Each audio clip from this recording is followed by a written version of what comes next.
에서 일어난 일인데, 나이 많은 수도사가 갓 들어온 수도사에게 그랬습니다.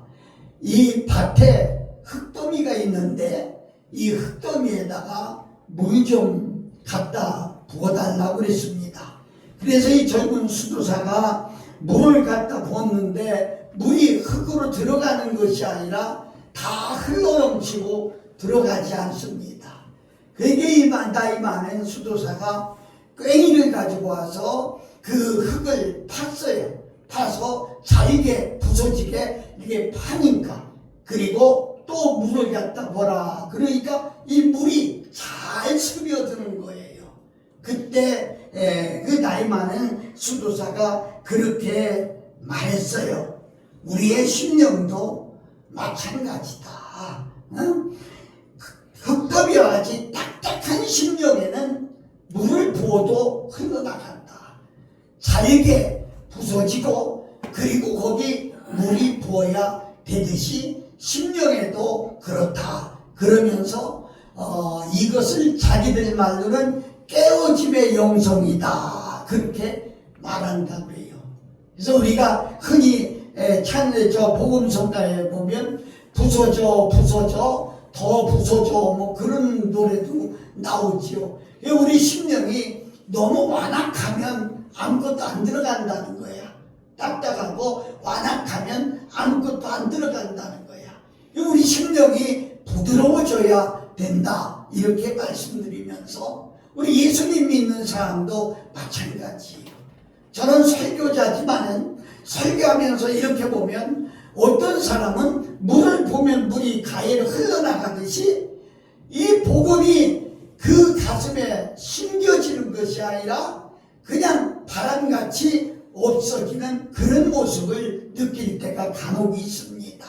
사랑하고 존경하는 여러분, 그래서 우리 심령도 잘게 부서지고 뭐라고 할까요? 좋은 땅과 같이 옥토 땅같이 이렇게 되어야 거기에 복음이 들어가고 이제 싹이 나고 열매가 맺어질 수 있다. 이런 말씀을 하고 있는 거예요. 사랑하는 여러분, 우리가 신앙생활을 아무리 잘해도 하나님의 뜻을 잘 몰라서 하나님의 뜻대로 살지 못하는 경우가 얼마나 많은지 몰라요. 여러분, 고등학교까지는 그냥 주관식 시험지지만은 대학교에서는 자기의 뭐라고 할까요? 자기의 마음을 기술하는 것이 시험지예요. 여러분 아세요? 대학에서 시험 치르는 것은 아무리 자기가 잘 썼어도 교수의 마음에 안 들면 틀린 거예요. 교수의 마음에 들게 써야 되는 거예요. 여러분, 신앙생활을 내가 아무리 잘하는 것 같아도 하나님의 뜻에 맞지 않으면 그것은 잘못하는 거예요. 중요하거든요. 오늘 성경 말씀은 예루살렘에서 여리고로 내려가다가 그랬어요. 예루살렘이라고 하는 데서 여리고까지는 약 27km가 된다고 그래요. 근데 그 길을 내려오는 길은 험한 산길이고 광야길이고 그렇다는 거예요. 그래서 어떤 때는 강도들이 나와서 그만 습격해가지고 있는 돈 다 뺏기도 하고 이렇게 한다는 거예요. 그런데 오늘 성경에는 한 사람이 내려오다가 있는 돈도 다 뺏기고 옷까지 뺏기고 거반 죽게 된 것을 버리고 갔다고 그랬어요. 그러니까 목숨이 위태로운 것을 버리고 갔다고 그랬어요. 그때 마침 한 제사장이 예루살렘 성전에서 예배드리고 내려가다가 들으니까 사람 살려 하고 외치는 그런 소리를 들을 수가 있어요. 그런데 제사장은 그냥 지나갔다 이렇게 말하지요. 강도 만난 사람은 죽게 돼서 신음소리와 같이 살려달라고 소리를 내고 있는데 그때 또 레위인이 지나갔어요. 그런데 제사장처럼 목숨이 경단에 달려있는 그 사람을 보고 레위인도 그냥 지나가고 말았습니다. 여러분, 이 사람들이 누구예요? 유다에서는 최고로 존경받는 그런 종교 지도자라는 거지요. 그런데 이웃에 대한 사랑과 자비가 분명히 있어야 되는데 그들은 강도망난 사람을 그냥 지나쳐버리고 말았다고 하는 거죠. 왜 그랬을까요? 저는 이 설교를 만들면서 여러 가지로 생각했어요. 왜 그랬을까? 아마 무척이나 바쁜 시간 약속을 했나?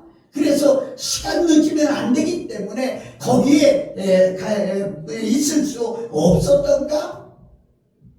아니면 성경적으로 구약에는 이제 부정된 자는 만지지 말라고 했으니까 이 부정된 자를 만지지 않으려고 했을까? 왜 그랬을까?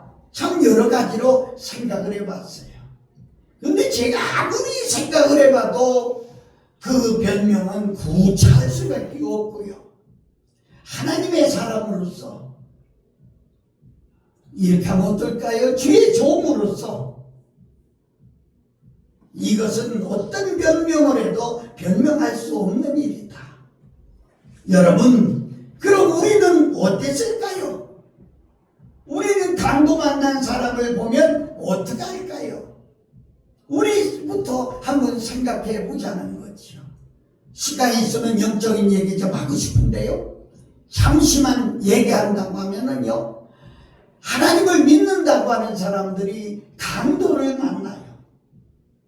여러분, 중요한 것은 도적과 강도가 다른 거지요. 도적은 내가 모를 때 뺏어가는 것을 보고 도둑이라고 그러지요. 근데 강도는요, 내가 뻔히 알고 있으면서 뺏기는 것이 강도지요. 무슨 얘기를 할까요? 기도해야 되는 걸 뻔히 알면서 다른 것에 시간 뺏겨서 기도 못하는 것은 기도를 강도 만난 것이겠지요. 말씀을 읽고 말씀대로 살기를 원하나 다른 일 때문에 하지 못한다고 하면 그 일이 바로 강도가 되겠지요. 그래서 참으로 안타까운 것은요, 제가 언젠가도 병원에 갔는데 침대에 누운 사람이 8명이 다 예수 믿는 사람이더라. 그러니까 육체가, 정신도 병들었지만 육체도 병들었다는 거예요. 왜요? 강도 만나서 영적인 자원을 다 뺏겼다는 거예요. 은사도 뺏겼고 과거에 받은 은혜도 뺏겼고 지금은 은혜가 없어. 다 강도 만나 뺏겨가지고 은혜가 없어. 믿는 사람 얼굴 쳐다봐도 죽을 상이고 금방 건드리면 터질 상이고 얼굴에 평안을 찾아보기가 힘들어요. 얼굴에 기쁨을 찾아보기가 힘들어요. 다 은혜를 도둑맞고 강도 만나서 그렇다, 이렇게 말씀드릴 수가 있겠어요. 우리는 이렇게 강도 만난 사람을 보면 어떻게 해야 될까요? 첫 번째로 편견을 버려야 되겠다, 이런 말씀을. 제사장과 레위인과 같은 종교 지도자도 강도 만난 사람을, 죽어가는 사람을 그냥 지나갔는데 사마리아인이라고 하는 사람은 이 강도 만난 사람을 보고 정성껏 도와주었습니다.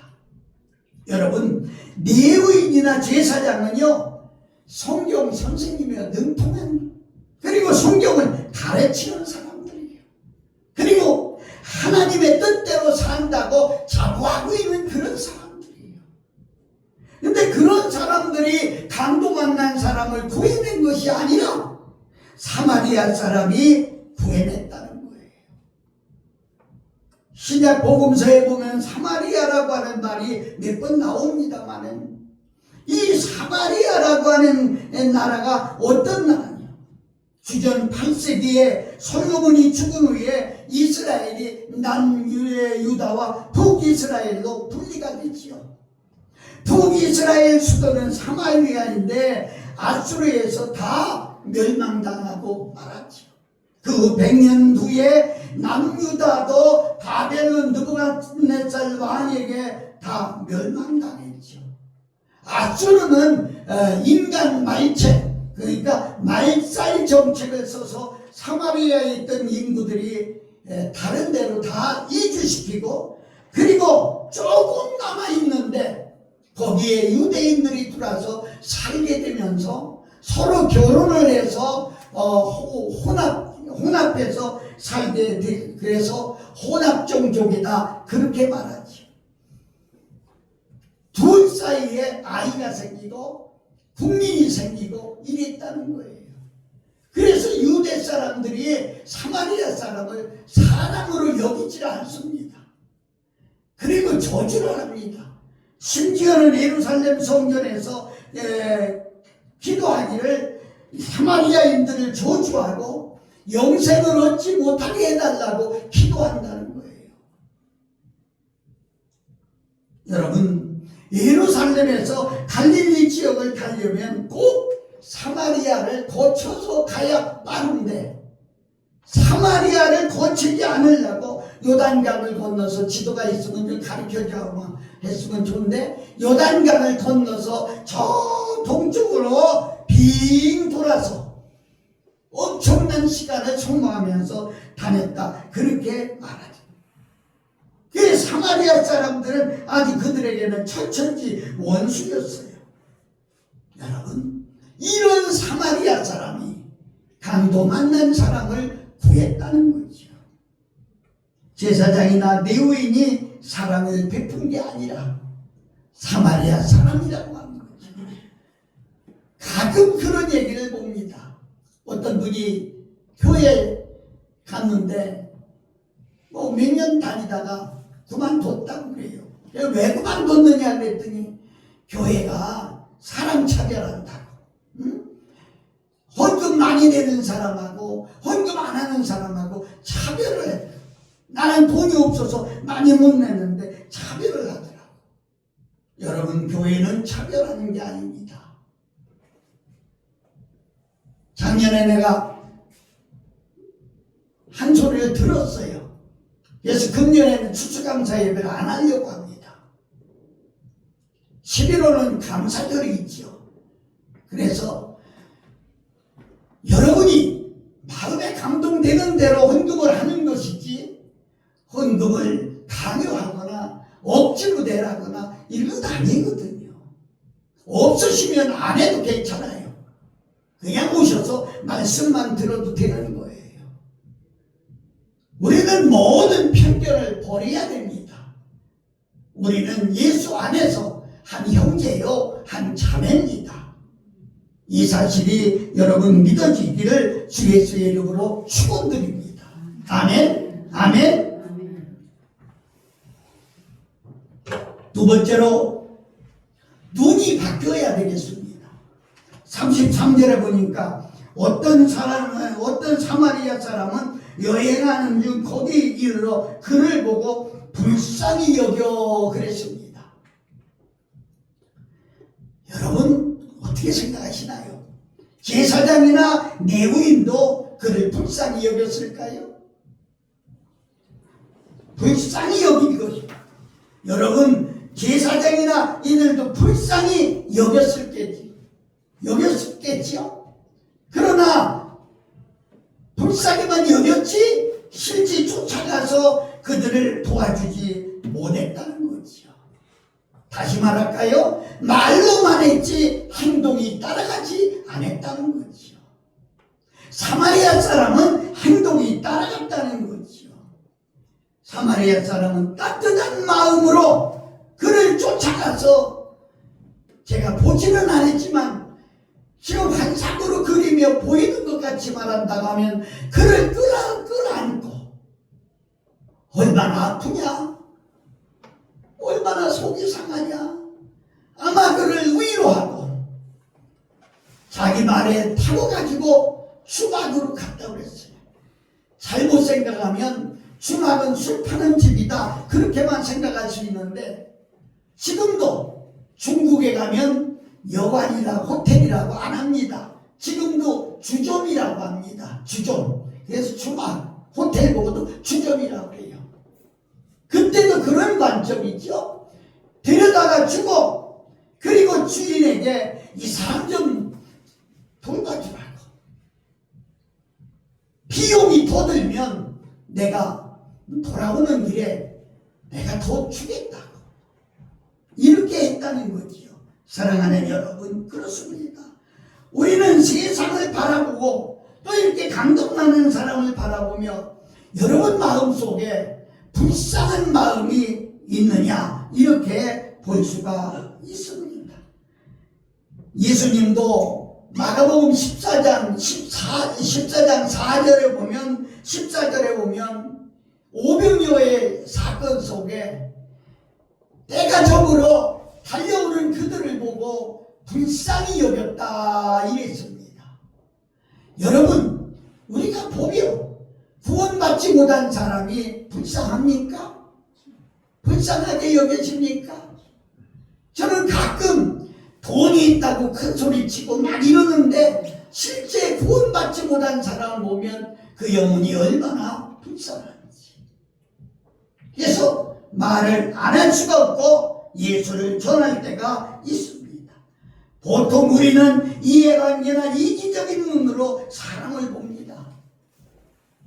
여러분, 우리는 성령 받은 사람으로서 은혜의 눈으로 또 예수님 눈으로 봐야 된다는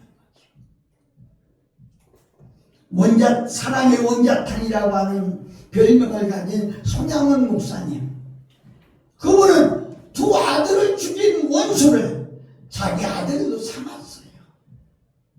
저는 이렇게 강대상에서 말만 하지 사실 그런 일이 내게 있다면 나는 삼을 수 있을까? 가슴이 찔리는 얘기죠. 자기 아들을 죽인 원수, 자기 아들을 죽인 원수인데도 그래, 자기 아들로 삼은 것은 그야말로 그리스도의 눈으로 쳐다본 사람이구나, 그렇게 말하지 않을 수가 없습니다. 아마 여러 가지 이유가 있겠죠. 제사장이나 레위인이 왜 그랬을까? 저는 가만히 생각했어요. 제가 만약에 그런 사람을 만나서 도와주다가 예배 시간이 늦었다, 그래서 헐레벌떡 뛰어왔는데 예배 시간이 많이 늦었다, 이러면 여러분 뭐라고 하겠어요? 진의도 알아보지 않고 먼저 수근거리기부터 시작하지 않겠어요? 목사님 왜 늦었을까? 왜 안 왔지? 무슨 일이 있을까? 그러다가 늦게 들어오는데 몸에 옷에 피를 잔뜩 묻히고 왔다고 생각해 보세요. 그러면 진의는 들어보지도 않고 목사님 웬 피야? 싸웠나? 웬 피야? 하고 의심부터 하게 돼요. 저는 그런 생각까지 해봤어요. 그래서 이 제사장들이 그냥 가지 않았나, 구차한 이야기를 길게 늘어놓아야 되기 때문이 아니었나, 이런 것도 생각해봤습니다. 그런데 사랑하는 여러분, 저는 예를 들은 것 뿐이지요. 만일에 우리가 진짜 그런 상황을 만났다고 생각해 봅시다. 아이고, 안 됐구나. 그래서 자기 손에 있는 돈을, 아니 카드를, 요새는 카드 많이 쓰이게 카드를 들여가지고 그래가지고 그 사람을 도와줬다고 생각해요. 근데 요새는요, 아세요? 카드를 쓰면은요 쏜살같이 휴대폰에 옵니다. 그런데 그 문자가 아내한테 갔어요. 이 사람이 와서 들어오는데 아내는 벌써 화가 나 있는 거예요. 이니가 어떻게 이렇게 많은 돈을 썼을까? 어디 쓴 거야? 정신이 있는 사람이야? 없는 사람이야? 하면서 아마 굉장히 화가 나 있어요. 그러다 그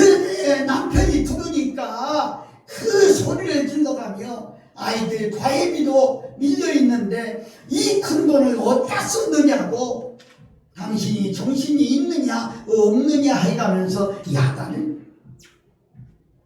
여러분, 이런 일을 만난 사람은 다음에 또 기회가 되면 돕겠습니까?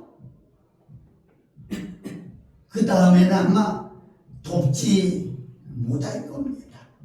사랑하는 여러분, 나는 여러분에게 부탁하고 싶은 거예요. 이렇게 강도 만난 사람을 구해준 그 사람을 격려해주고 또 복도 다 주고 이래야 되지 않겠나 생각해보는 거죠. 얼마나 귀한 얘기인지 모릅니다. 시간이 없습니다. 세 번째, 마지막으로 우리는 강도 만난 자를 돕는 사람이 돼야 되겠다는 겁니다. 성경의 마태복음에 보면 25장 35절부터 36절에 보면 영원히 예비한 나라에 들어갈 의인에게 우리 주님이 이렇게 말씀하셨어요. 내가 줄일 때에 너희가 먹을 것을 주었고 내가 목마를 때에 마시게 하였고 나그네 되었을 때에 영접하였고 헐벗을 때에 옷을 입혔고 병들었을 때에 돌보았고 옥에 갇혔을 때에 와서 보았느니라. 그러니까 의인들이 이 말합니다. 주님, 우리가 어느 때 그런 일을 했습니까? 마태복음 25장 40절에 보니까 내가 진실로 너희에게 이르노니 너희가 여기 있는 형제 중 지극히 작은 자 하나에게 한 것이 곧 내게 한 것입니다. 무슨 큰 일만 해야 되는 게 아니고요. 우리들 주변에 아주 작은 사람을 위해서 베푸는 이것이 바로 주님께 하는 것이라 이렇게 이야기합니다.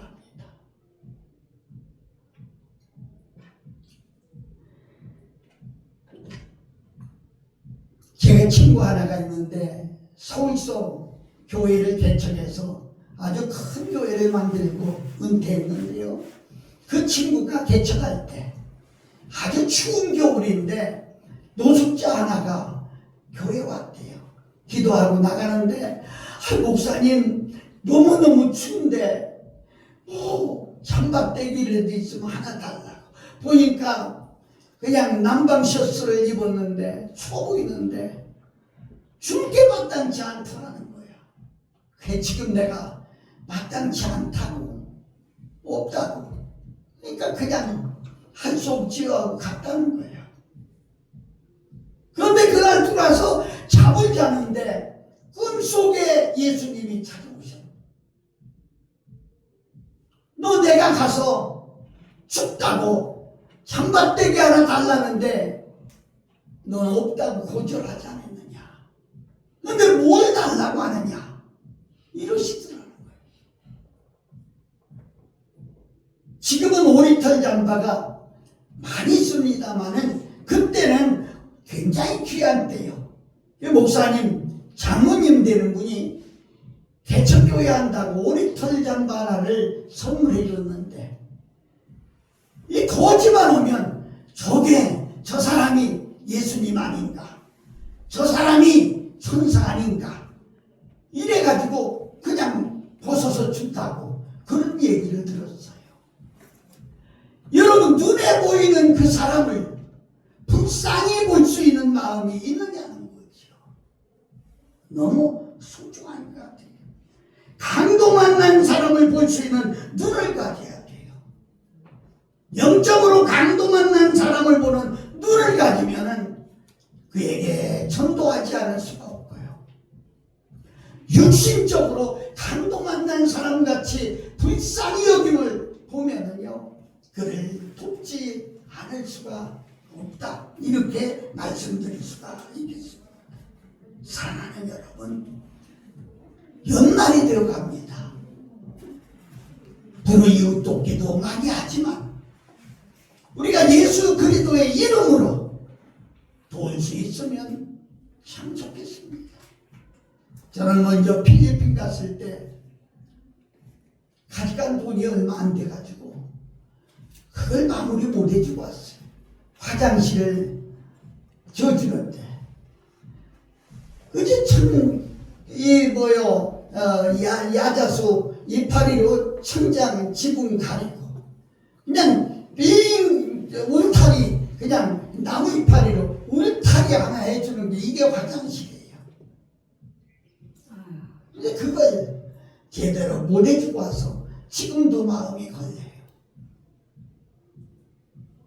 그 말을 듣고 또 오라고 해서 그곳이 아니라 이번에는 그 이웃에 필리핀 이웃에 내가 다다음 주에 한 주간 또 다녀오려고 합니다. 여러분에게 돈을 요구하는 게 아니에요. 정말 불쌍히 여기는 마음이 우리 속에 있어야 되겠다는 거죠. 내 주변에 강도 만난 사람은 없나요? 지극히 작은 자 하나에게 한 것이 곧 내게 한 것입니다. 내 주변에 있는 모든 사람을 보고 그리고 강도 만난 자를 도울 수 있는 나와 여러분들이 되시기를 예수 그리스도의 이름으로 축복합니다. 찬양 하나 하고 기도하고 마치겠습니다.